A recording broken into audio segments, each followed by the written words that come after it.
Hey, what's up guys? I'm Rago. And I'm Brad. And we're here in Hood River and we're just gonna do another front roll video for you. We've done a ton of these in the past, but we're gonna talk about a new variation, which is the inverted front roll, right? Correct. And we actually got out and we got some footage with Brad, who is with North Kiteboarding USA. Yep.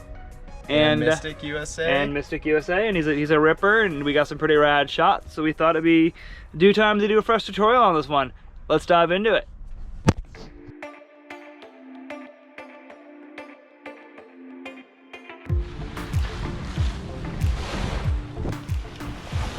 Alright, so to break this video into steps, I think we'll go with step one, which would basically be learning a regular front roll, right? Yep. You can't go upside down until you can at least do a nice, controlled, normal front roll. Do you want to take the lead and give everybody a quick recap on how to do a front roll kiteboarding? So for a typical front roll, I would carry a medium board speed, load into a jump, kind of similar that you would do for just a normal straight air or a back roll. But as you take off, I like to kind of use my board to help initiate a slight rotation to the front and then turn my head towards my back shoulder. Typically the rotation is a little bit slower than a back roll, so it takes a little bit longer to get around. But once you make it about halfway through or so, you want to start pulling on your front hand, looking around and spotting your landing on the other side.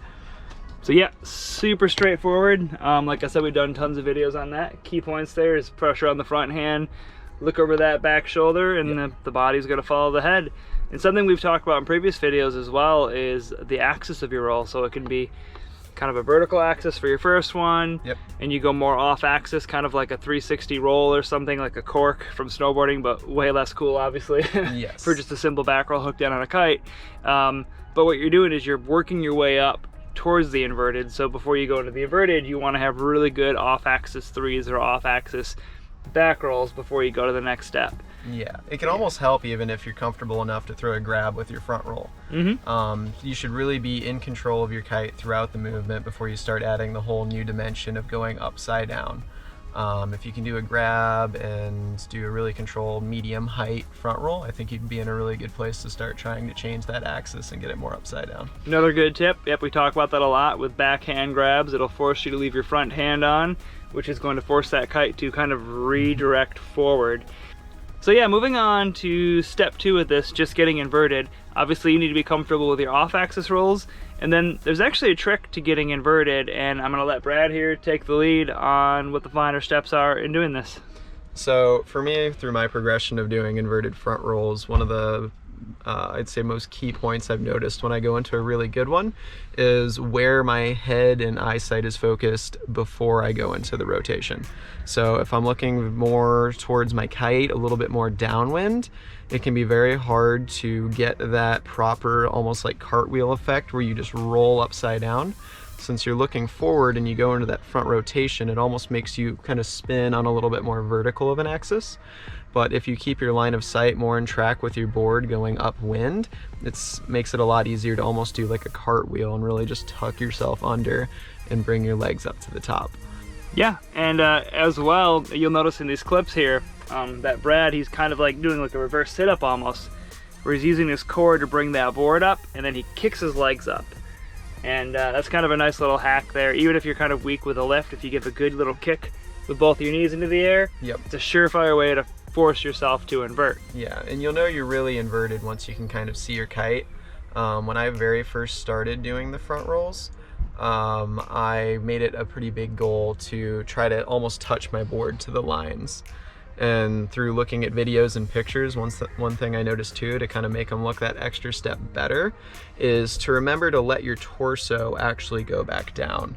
Because when you're hanging upside down, it can be really easy to kind of stay crunched up and just staring up at your feet and your kite. But it looks way better when you kind of let your torso relax a bit and your body really gets to straighten out. Almost looks like you're just standing, just, you know, upside down instead.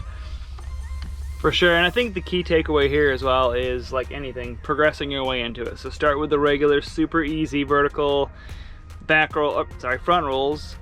Progressively start getting more and more off axis until you're ready to start inverting that roll. And then to wrap it up, it's actually pretty easy to land these because you literally just drop out of it. As long as you're looking over that shoulder, same principles apply. The body's gonna follow the head. You've got your front hand on the bar. kite's redirecting, you're getting pulled forward. And I noticed in these clips as well, these are a little bit more of the big air variation. And we just did some videos with Sean about big air basics and all that. So the bigger you go, you might have to work your kite a little bit. And if you're really high, you're gonna have to add a heli loop or a down loop to kind of soften. And I think in this clip are you doing a heli loop or is it a down loop in these clips? A down loop, so pretty well through. So in this clip, I don't think we got the kite angle, but this is a down loop, and you can see even with that late down loop, it's setting him down nice and soft. Correct. So that's kind of the key there, is getting that kite moving forward. And if you let go for a grab with your backhand, you're going to force that down loop. It's almost inevitable. Actually, it's just going to happen. So coming out of this is really, really natural. I would just say work your way into it, right? Work your way into it, and like any trick, especially in kind of the old school category, it's always easier to start with a larger kite and like medium wind conditions and just build that confidence. Then eventually you can be on your smaller kite, sending them a lot higher. Yeah, and don't be afraid to try this. I would say this is like as easy as it gets as far as like tricks, like inverted front rolls, or they're not very punishing. Pretty basic. Yeah, they're not. Yeah, not the too terrible on the body. Bad. As long as you're comfortable doing rotations in the air and you don't get hands mixed up. And like he said earlier, you know, you could always just take that backhand off the bar too, and that pretty much guarantees now that you're going to pull the proper side. It's going to force the loop. It'll force the, you know, at least the catch and maybe even a down loop landing. It should keep you pretty safe. So yeah, if you found this helpful, give it a thumbs up, hit that subscribe button. If you got any questions, I'm happy to answer in the comment section. And thank you, Brad, for the footage and helping us out here. We'll catch you guys next time. See you.